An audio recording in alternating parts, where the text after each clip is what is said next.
Χριστός ανέστη εκ νεκρών θάνατον πατήσας και της εν της μνήμας εις ζωήν χαρισάμενος. Salve fratres, te iterum videre Patris Allegro Veritas liberavit vos. Nieh benje pohwalone Yesus Kristus i Maria Safse Jumica. Ada banyak follower saya yang bertanya kepada saya, Rom, bagaimana tentang teman-teman kita Protestan yang melakukan Rabu Abu, merayakan Rabu Abu? Kenapa yang lain tidak merayakan, yang lainnya kok merayakannya? So, pada pertemuan malam hari ini, mari kita bicarakan satu kenyataan bahwa Rabu Abu dan perayaannya di kalangan orang Kristen sendiri merupakan bukti nyata dari inkonsistensi Protestantisme. ¿Por qué? Vámonos. Jadi pertama kita akan menjelaskan tentang Rabu Abu dalam tradisi gereja Katolik, kemudian inkonsistensi di kalangan Protestan, ada yang melakukan dan ada yang tidak, lalu kesimpulan mengapa Rabu Abu perlu diterima oleh orang Kristen. Ya. Sejauh kamu Kristen, kamu harus lakukan Rabu Abu. Oke. Dalam gereja Katolik, Rabu Abu menandai awal masa Prapaskah, sebuah periode 40 hari persiapan menuju Paskah yang berfokus pada pertobatan, refleksi, dan kedekatan dengan Tuhan. Ritual pengolesan abu di dahi bukan sekedar formalitas, bukan formalitas ya, melainkan memiliki makna mendalam dalam kehidupan rohani umat Katolik. Ingat kata-kata puitis dari Amir Hamzah, aku manusia, rindu rupa, rindu rasa. Protestan manusia ketidak.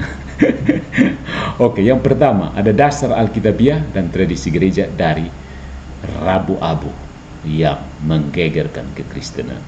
Meskipun Alkitab tidak secara eksplisit menyebut Rabu Abu, praktik penggunaan abu sebagai tanda pertobatan sudah ada sejak Perjanjian Lama dan mendapat konfirmasi dalam ajaran Yesus.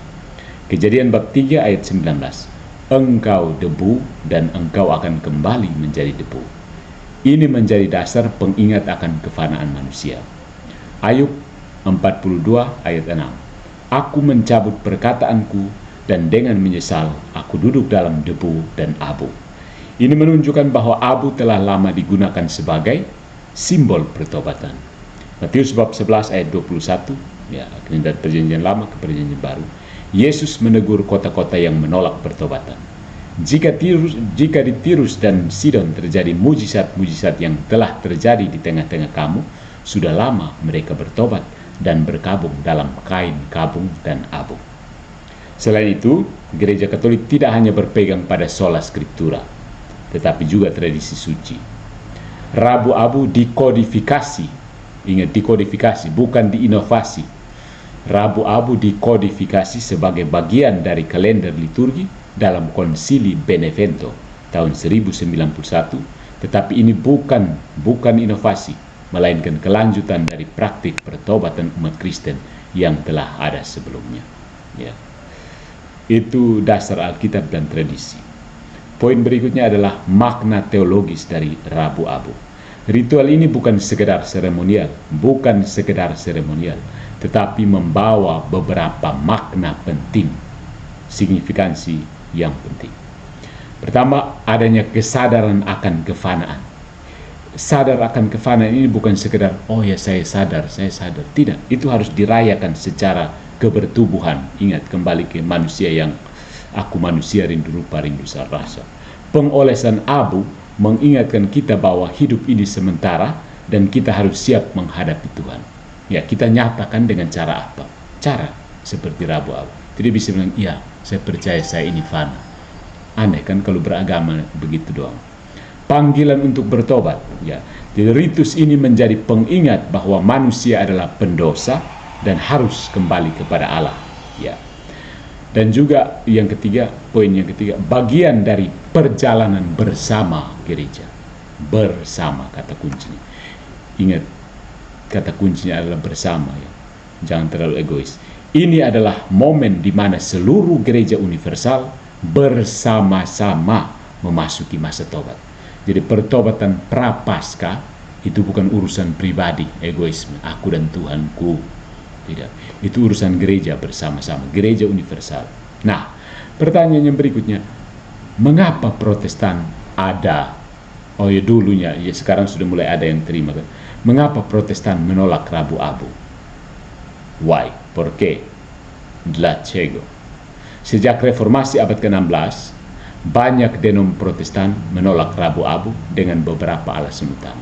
Jadi Protestan itu, reformasi Protestan itu banyak merombak kekristenannya, mendeformasi kekristenan. Jadi bukan reformasi, kurang tepat. Banyak hal itu dirusak pada saat abad ke-16 itu. Yang pertama, sola scriptura. Jadi mereka bilang tidak ada perintah eksplisit dalam Alkitab. Ya, tidak ada perintah untuk mandi juga, tapi mereka tetap mandi, bukan? Aneh. Protestan percaya bahwa praktik ibadah harus memiliki dasar eksplisit dalam Alkitab. Dan karena memang praktik ibadah tidak ada dasar eksplisit, Protestan tidak punya ibadah, bukan? Ya. Karena Rabu-Abu tidak disebut secara langsung dalam Perjanjian Baru dan tidak dipraktikkan oleh gereja mula-mula, maka mereka melihatnya sebagai tradisi manusia yang tidak wajib. Paling kurang itu yang posisi mereka. Yang poin yang pertama tadi sola scriptura, karena tidak ada perintah eksplisit dalam Alkitab. Poin yang kedua itu ritualisme versus pertobatan sejati. Jadi beberapa teolog Protestan mengkritik bahwa ritual ini bisa menjadi tindakan lahiriah tanpa perubahan hati yang nyata. Ya. Jadi karena ketakutan seperti ini, akhirnya umat tidak melakukan ritual apapun. Ya. Tinggal rebahan dan, oh aku percaya Tuhan, aku percaya Tuhan.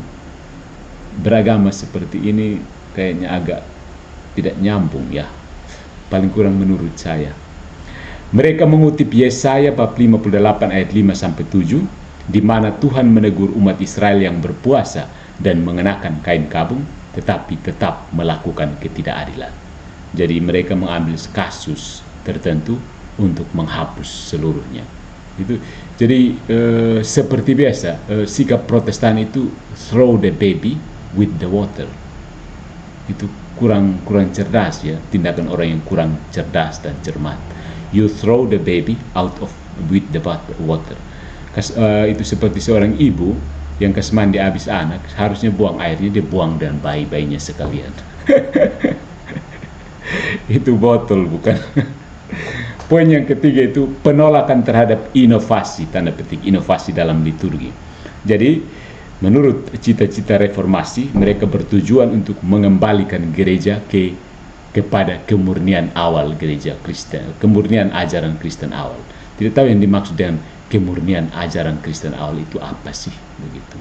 Kemudian Rabu-Abu dianggap sebagai inovasi abad pertengahan dan bukan bagian dari ajaran apostolik asli.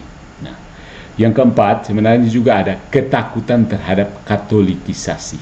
Ya. Beberapa gereja Protestan itu melihat adopsi Rabu-Abu sebagai bentuk katolikisasi gereja mereka yang dianggap bertentangan dengan semangat reformasi yang mau menolak tradisi Katolik. Bagaimana menolak tradisi Katolik kemudian mau terima tradisi Katolik?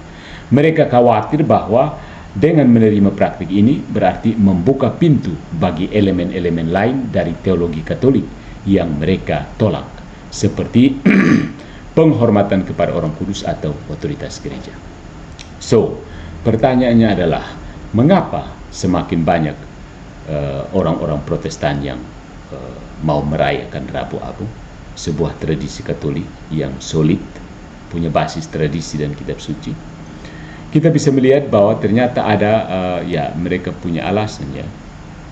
Meskipun mereka punya alasan untuk itu, tapi kita melihat bahwa ada inkonsistensi di kalangan Protestan, di mana ada yang melakukan, ada yang tidak.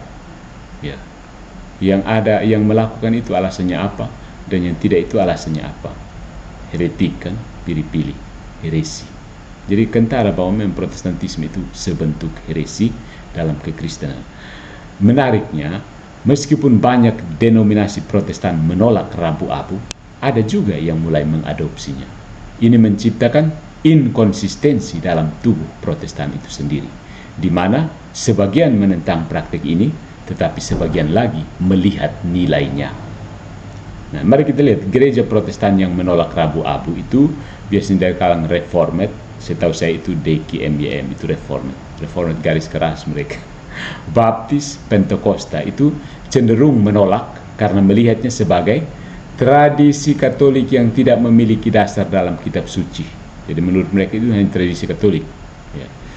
Dek Gadas ya dalam audiensi Kapolsenya yang terakhir mengatakan tradisi basis Alkitabnya, ya maksudnya dia sedikit menarik diri, tidak mau menjudge. Oh pakai saja. Oh kamu heresi saja, maksudnya kamu suka kamu ambil, tidak suka tidak usah pakai. Seperti itu kelihatannya, memposisikan diri menganjurkan heresi.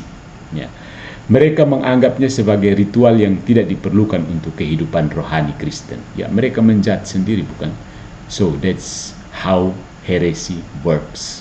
Ya. Yang bentuk poin yang kedua itu gereja Protestan yang mulai mengadopsi Rabu Abu. Itu gereja-gereja yang kayaknya tidak ada di Indonesia ya. Episkopal, Lutheran, Metodis, dan beberapa gereja Injili mulai merayakan hari Rabu Abu.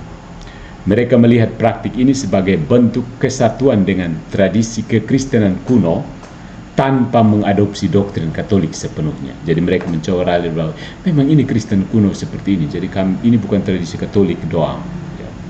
Bahkan beberapa gereja non-denominasional di Amerika mulai memperkenalkan Rabu Abu kepada jemaat mereka. Nah, pertanyaan inkonsistensinya ada seperti ini. Jika sola scriptura adalah alasan utama untuk menolak Rabu Abu, mengapa ada gereja Protestan yang tetap melakukannya? Kalau demi sola scriptura Anda menolak Rabu Abu, lalu demi apa kira-kira Anda tetap melakukan Rabu Abu ini? Jika ritualisme dikhawatirkan membawa kepada legalisme, mengapa beberapa gereja Protestan tetap mempertahankan praktik sakramen seperti baptisan dan perjamuan kudus yang juga bisa menjadi ritual jika tidak dipahami dengan benar. Jadi inkonsisten, bukan? Mati-matian menolak Rabu Abu yang awas nanti bisa jatuh ke dalam ritualisme. Ya sama sih, Protestan juga ada baptisan, ada ini apa? Sakramen apa lagi ya? Satu saja kan? Tidak tahu ada berapa sakramen di Protestan. 2 kayaknya. Yang kedua itu apa? Perjamuan atau perkawinan. Jadi kalau khawatir dengan Rabu Abu, kenapa kamu tidak khawatir dengan pembaptisan? So, it's inkonsistensi, bukan? Ya, jika reformasi bertujuan untuk membuang tradisi yang tidak alkitabiah, mengapa ada gereja Protestan yang justru mengadopsi kembali Rabu Abu? Por qué? Hal ini menunjukkan bahwa tidak ada kesatuan dalam pandangan Protestan terhadap Rabu Abu. Jadi jelas sekali tidak ada kesatuan kan? Sangat jelas kan? Beberapa menganggapnya sebagai warisan gereja mula-mula, sementara yang lain menolaknya sebagai Katolik berlebihan, terlalu Katolik maksudnya. So, what happened here? Terlalu Katolik atau memang itu warisan gereja mula-mula? Kau menjadi heresi sudah untuk memilih kan? Oke. Jadi mengapa Rabu Abu perlu diterima? Sebagai kesimpulan, you have to merayakan Rabu Abu. Kenapa? Dari sudut pandang Katolik, Rabu Abu bukan sekedar ritual, tetapi sarana untuk membawa umat kepada pertobatan sejati. Tetapi dalam penjelasan teologis itu lebih bersifat sakramentali, bukan sakramen. Jadi praktik ini yang pertama memiliki akar dalam tradisi Alkitabiah mengenai abu sebagai tanda pertobatan. Ya, Alkitabiah kan abu tanda pertobatan. Yang kedua, memiliki dukungan dalam tradisi suci dan perkembangan historis gereja, yaitu bukan inovasi Patrice Allegro. Yang ketiga, membantu umat memasuki masa tobat dengan refleksi mendalam. Kemungkinan karena Protestan itu urus diri masing-masing ya, tidak perlu yang begitu-begitu dong ya. Kemudian tidak bertentangan dengan kitab suci, tetapi justru sejalan dengan ajaran mengenai pertobatan dan kefanaan manusia.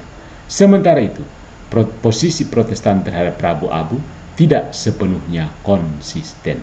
Ada yang menolak, ada yang menerima. Jika Rabu Abu dianggap sebagai inovasi yang tidak alkitabiah, maka gereja Protestan yang merayakannya harus menjelaskan mengapa mereka tetap melakukannya.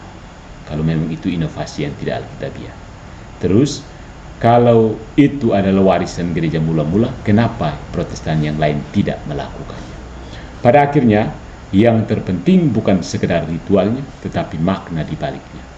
Apakah kita sungguh-sungguh bertobat dan kembali kepada Tuhan dengan hati yang murni?